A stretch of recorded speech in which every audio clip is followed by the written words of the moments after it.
नमस्कार मंडळी, अहम सेंटर फॉर थेरपीच्या युट्यूब चॅनलवर आपलं पुन्हा एकदा स्वागत आहे. माझं नाव ईश्वरी मराठे आणि मी एक ट्रेन्ड RECPT आणि ऍक्ट थेरपिस्ट आहे.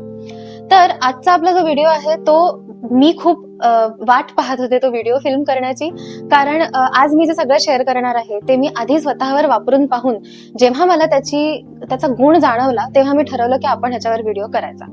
आणि प्रेग्नन्सी सिरीज मधला हा आपला पुढचा व्हिडिओ आहे. सो तुम्ही एकदा हा निर्णय घेतलात की ओके, मला पालक होण्यात रस आहे आणि मला असं वाटतं की मला फॅमिली स्टार्ट करायला आवडेल, तर त्यानंतर असे कुठले प्रश्न आहेत जे आपण स्वतःला विचारावेत? कारण प्रत्येक प्रश्नाद्वारे आज जे प्रश्न मी तुमच्या बरोबर शेअर करणार आहे त्या प्रत्येक प्रश्नातून तुम्हाला इधर स्वतःबद्दल एक नवीन गोष्ट लक्षात येईल किंवा तुम्हाला तुमच्याबद्दल काय स्ट्रेंथ वाटतात, काय इन्सिक्युरिटीज वाटतात, मूल होण्याबद्दल, पालकत्वाबद्दल तुम्हाला एक्झॅक्टली काय फिलिंग्स सध्यासाठी आहेत, हे ह्या सगळ्याची चाचणी करण्यासाठी प्रश्न आज मी तुम्हाला देणार आहे. So if you are ready, काहीतरी एक वही आणि पेन हाताशी ठेवा, म्हणजे तुम्हाला जर काही प्रश्न भावले तर तुम्हाला ते पटकन लिहून ठेवता येतील. तर हे जे सगळे प्रश्न आहेत ना, त्यांच्याबद्दल बोलताना मी थोडंफार मी त्या प्रश्नांचा कसा विचार केला आणि मला काय उत्तर उमगली तेही तुमच्याबरोबर शेअर करीन, जस्ट टू मेक शुअर की हा व्हिडिओ जितका ऑथेंटिक आणि जितका रॉ ठेवता येईल तितका मी ठेवू शकेन. त्यामुळे माझी आशा आहे की तुम्ही सुद्धा कमेंट्समध्ये तुम्हाला काही प्रश्नाची आपसूक उत्तरं सुचली व्हिडिओ पाहता पाहता, तर माझी आशा असेल की तुम्ही कमेंट्समध्ये ते लिहून मला माझ्यापर्यंत कळवावं. सो चला बघूया काय काय प्रश्न एका भावी आईने किंवा भावी वडिलाने स्वतःला विचारावेत.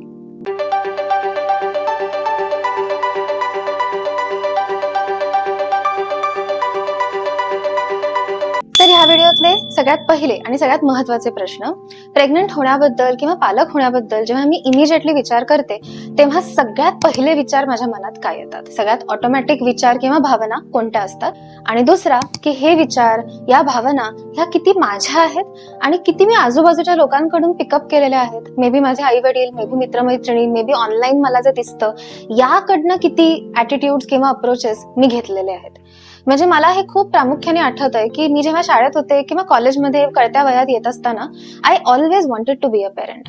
पण जसं जसं माझं लग्न झालं मध्ये एक काळ होता जेव्हा बाळ व्हावं ह्याचा विचार केल्यावर पहिल्यांदा माझ्या मनामध्ये नकारात्मक भावनाच यायच्या की अरे किती त्याची जबाबदारी, अरे एवढं जग असंच आहे तसंच आहे, कशाला, माझ्या शरीराला ते कसं सहन होणार, हे आणि असे विचारच प्रामुख्याने येत होते. आणि जेव्हा बारकाईने विचार केला तेव्हा लक्षात आलं की हे विचार माझे नव्हते, हे विचार मी आजूबाजूच्या लोकांकडनं उचलून स्वतःचे म्हणून समजायला लागले होते. आणि once I realise that I was much better able to understand की मला खरोखर काय हवंय, मला खरंच बाळ हवं आहे का मला प्रामाणिकपणे असं वाटतंय की I am not going to be a good mother.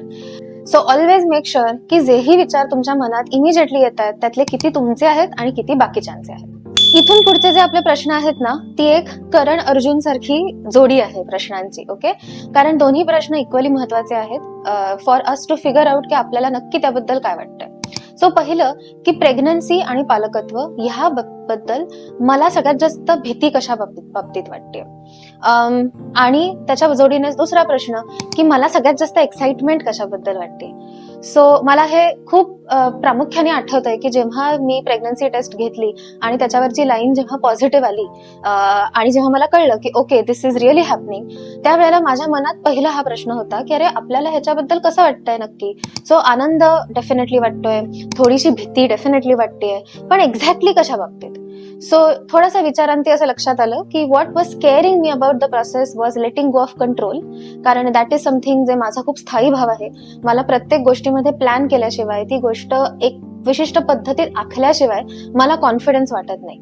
आणि ही एक अशी प्रोसेस आहे ज्या बाबतीत मला कितीही मी प्रिपेअर केलं तरीही मला सगळी उत्तरं एका क्षणी नाही मिळणार. So that is what was scaring me the most.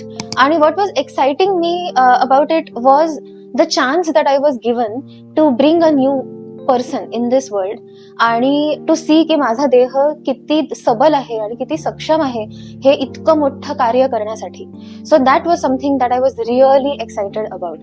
तर तुम्हासाठी हे प्रश्न, what about pregnancy excites me or and scares me the most. पुढची जोडी, पेरेंटिंग बद्दल किंवा प्रेग्नन्सीत सुद्धा what do I think I will be good at, माझे स्ट्रेंथ्स काय असतील आणि at the same time what might I struggle with. So पुन्हा एकदा मला हे प्रोसेसच्या सुरुवातीलाच, even before I got pregnant, मला हे माहिती होतं की द फॅक्ट की मी थेरपिस्ट आहे आणि मला मेंटल हेल्थ बद्दल इतकं माहिती आहे is both my strength and weakness.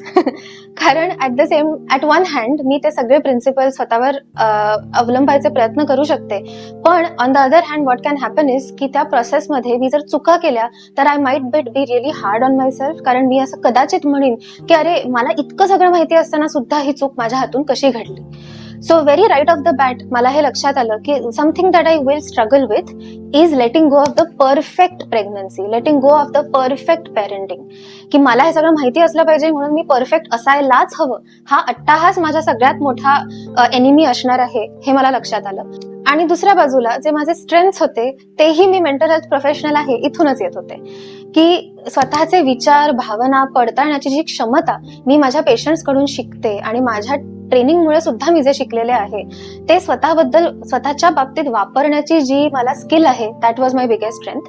आणि दुसरं की as a person I am a very emotional person, I am a very empathetic person. So मला माहिती होतं की येणारा कुठलाही जे माझं बाळ असेल त्या बाळाबरोबर मी त्याच्यावर निस्सीम प्रेम करीन, त्याच्यावर किंवा तिच्यावर ही शाश्वती कुठेतरी मनात होती, खात्री कुठेतरी होती, आणि दॅट वॉज माय स्ट्रेंथ. एक प्रश्न जो मला आठवतोय मी स्वतःला वारंवार विचारत होते even before me and my husband started trying for a baby was की मला माझ्या बाळाकडनं आणि माझ्याकडून स्वतःकडून ऍज अ पेरेंट काय अपेक्षा ऑलरेडी माझ्या निर्माण व्हायला लागल्यात. कारण मला हे माहिती होतं की जेवढ्या अपेक्षा मी बांधीन तेवढंच मला डिसअपॉइंटमेंट आणि मलाच स्वतःला त्रास आतून तो होण्याचे चान्सेस जास्त होतील.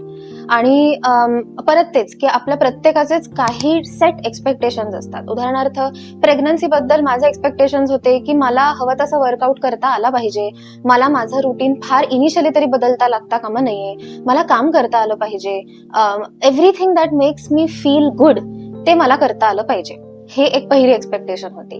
मग येणाऱ्या बाळाबद्दल जेव्हा मी विचार केला की ओके, जर का मी प्रेग्नंट झाले आणि हे सगळं खरंच वर्कआउट झालं तर मग माझ्या स्वतःच्या मुलाकडून किंवा मुलीकडून माझ्या कुठल्या अपेक्षा असतील आणि त्या किती रिअलिस्टिक असतील. सो अपेक्षा असणं, अपेक्षा ठेवणं हा मनुष्यासाठीचा अगदी नॅचरल गोष्ट आहे. सो एक्सपेक्टेशन्स ठेवूच नयेत असं आपल्याला कधी जमणारच नाही.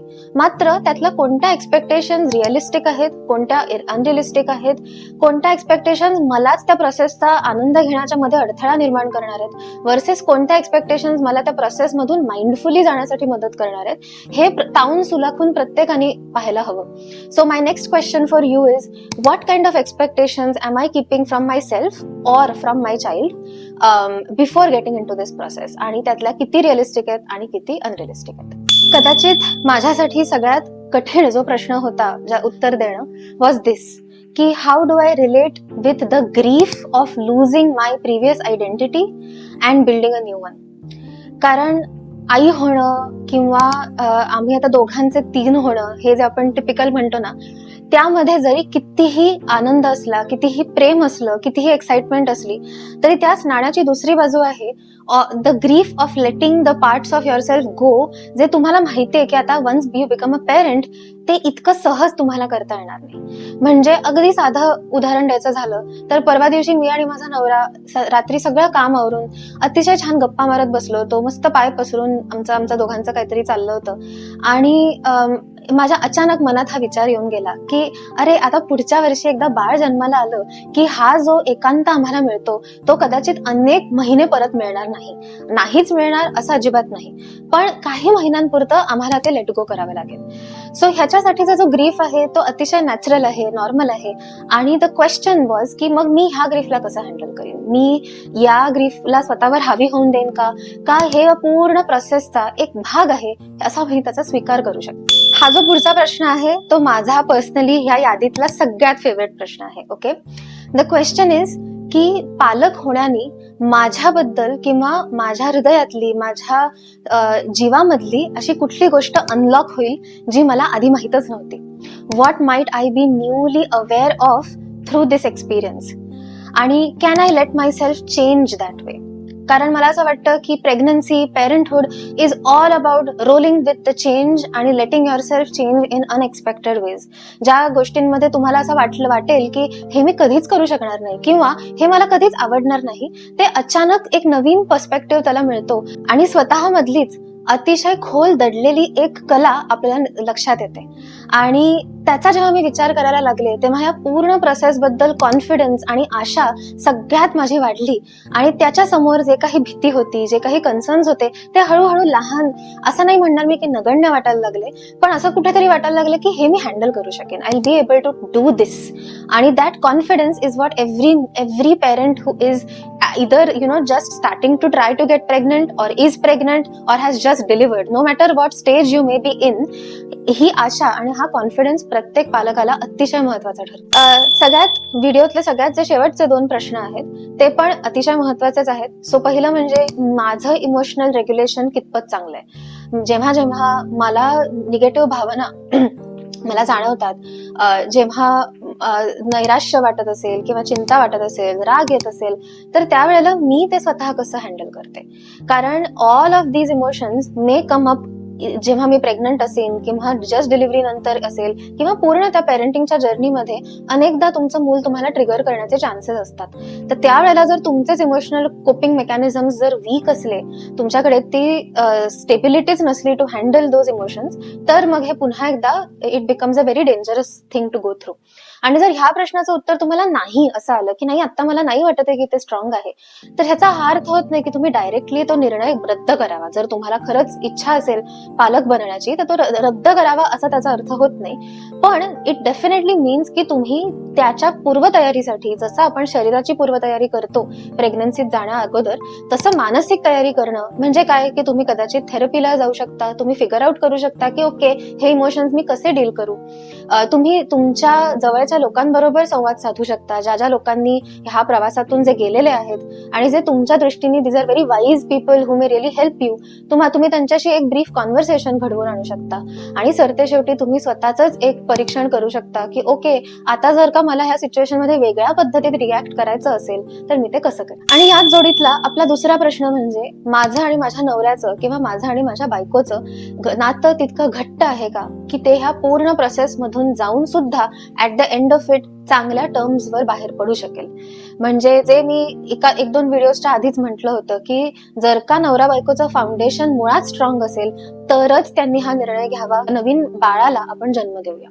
त्याशिवाय द होल फाउंडेशन इज शेकी टू स्टार्ट ऑफ विथ. आणि पुन्हा एकदा, जर का तुम्हाला असं वाटत असेल की तुम्ही आणि तुमच्या पार्टनरमध्ये काही कन्सर्न्स आहेत, काही इश्यूज आहेत जे तुम्ही आधी सॉर्ट आउट करण्याची गरज आहे, तर couples therapy is a great option. किंवा जे मी आधीच्या बाबतीत बोलले की स्वपरीक्षण आणि introspection, you can still do that with your partner as well. तुम्हाला जर याच्यावर आणखीन माहिती हवी असेल की मला आपापसात जर मला माझ्या पार्टनर बरोबर हे शिकायचं असेल तर मी काय करू शकते, तर कॉमेंट सेक्शन मध्ये मला सांगा, म्हणजे पुढचा कुठला तरी व्हिडिओ मी त्याच्यावर आधारित. तर मंडळी, कसे वाटले आजचा प्रश्न तुम्हाला? हे सगळे प्रश्न मी स्वतःला प्रेग्नंट होण्याच्या आधी वर्षभर हे प्रश्न मी अखंड स्वतःला विचारत होते. त्यातून दरवेळेला नवीन उत्तरं सापडत होती आणि त्यांनीच हळूहळू माझा कॉन्फिडन्स वाढत गेला की हो, मी हे करू शकेन.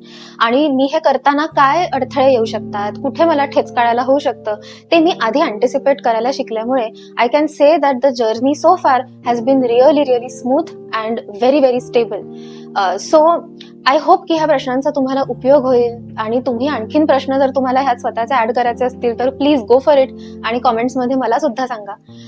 सो तुम्हाला जर ही प्रेग्नन्सी सिरीज आपली आवडत असली तर please share it with someone who is thinking of getting pregnant or is pregnant right now. आणि आपल्या चॅनलला वारंवार भेट देत राहा, शेअर करा, सबस्क्राईब करा आणि परत पुढच्या व्हिडिओत भेटूया. अच्छा, नमस्कार.